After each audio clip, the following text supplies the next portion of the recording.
Good afternoon and welcome to my Wednesday rambling. This is actually week 6, even though it's the 5th Sunday of Lent. This is week 6 of the message series titled Seriously God? Making Sense When Life Doesn't Seem to Make Sense.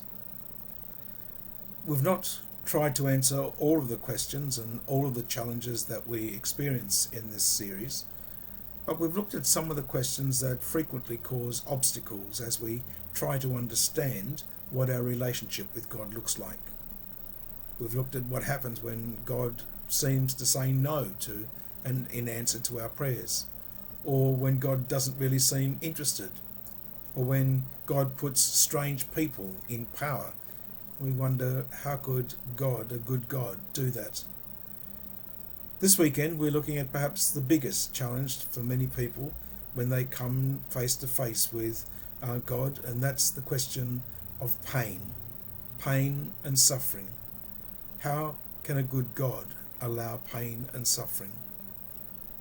Well, I suppose one of the answers, and one that we perhaps know about and so frequently think about, but which we don't like to say is the answer, is the fact that Jesus accepted his pain for our sake. And pain was a very real part of his final journey. We also find it very clearly in the story of Paul.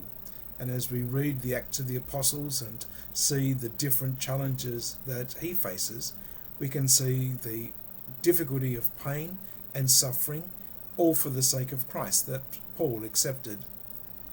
This weekend the focus of our readings is on the letter to the Philippians, and in that we find a lot of Paul's reflection on what pain is really all about.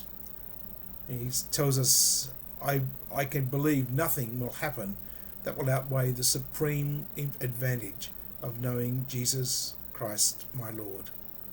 He is virtually saying to us that yes, pain is real, pain is present, pain will always be a part of our story. But ultimately, for him, and hopefully for every Christian person, nothing can overcome or outweigh the supreme advantage of knowing Jesus Christ as my Lord. That's the challenge that the gospel message presents to us. The gospel message isn't trying to say that everything's going to be all right. The gospel message isn't trying to say that everything's going to be fair. But what it is saying to us is that God is always with us. Through this series we've hopefully opened up some of those questions, and hopefully this weekend will give you another opportunity to see how God truly works in our day and in our time. And in spite of the challenges, in spite of the difficulties that we might experience, God truly is with us. And we are called to be his sons and daughters, knowing God is with us. Look forward to seeing you next time, and wishing you a great weekend and a great time in the presence of God.